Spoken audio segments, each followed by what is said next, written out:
quest for the key to time has begun. Welcome to the Time Treadmill. I'm Ron, and these are my sweaty thoughts about Doctor Who.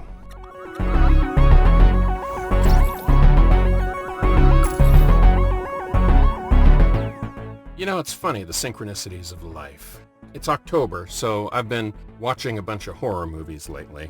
I mean, that's not entirely unusual, but I've been specifically trying to dig up things that either I haven't seen before or movies that I saw in my childhood and never since. So the other day I finally got around to watching the new Invisible Man movie with Elizabeth Moss, and it's really, really good.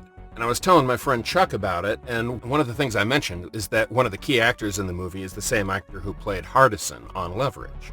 Well, he'd never heard of Leverage. Leverage, if you're not familiar with it, was a TV show that ran from, I think, 2008 to 2012, something like that. 5 seasons. And it was basically Ocean's 11 meets The Equalizer. It's a group of thieves that pull off jobs to basically play Robin Hood with the little man versus big corporations or evil hedge fund managers or whatever. So, great show, and I swear I'm getting to a point here. So I've been re-watching it the last couple of days and thoroughly enjoying it. Which then brings me to today on the Time Treadmill. No, nobody from Leverage is in this show. It's a Robert Holmes story. It's spectacularly good. It's the first part of the Key to Time sequence. This entire season has one overarching plot, which is the White Guardian has set the Doctor on a mission to collect all 6 pieces of the Key to Time in order to restore balance to the universe, blah, blah, blah. Your typical hero's quest, right? So the season is broken up, as usual, into 6 stories. Each story is its own standalone story, but central in the story is the recovery of one piece of the Key to Time. In the case of this first one, the Ribos operation, it's actually, and here's where I get to my point, a caper story. The Doctor and his new Time Lord assistant, Romana Deverata Lundar, or Romana for short, has come to the planet Ribos in quest of the first segment of the Key to Time.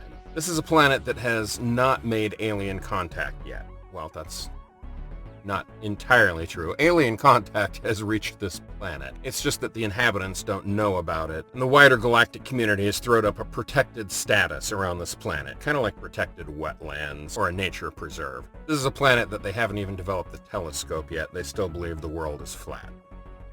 Although, in all fairness, there are people on Earth right now who still believe the Earth is flat. In any case, the Doctor and Romana, and yes, K9 Mark II is there, but barely, they wander into the middle of a grift. You see, the segment of the Key to Time, which can be any shape or size and disguised as anything, appears to be hidden among the crown jewels in this capital society, and heavily guarded in sort of a Tower of London sort of situation. Meanwhile, there's another off-worlder trying to pull a scam where he's essentially trying to sell waterfront property in Kansas. He's running a grift where he's trying to sell a deposed landlord the rights to the entire planet and suckering him with a ruse that there's an entire vein of an incredibly valuable mineral resource on this planet. And so the whole pacing of the story are these 3 different grifts happening. You have the Doctor and Romana trying to regain the Key to Time. You have these 2 charlatans trying to sell water to a fish, and then you have this deposed military warlord who's trying to reclaim the crown that he unjustly lost, so he claims.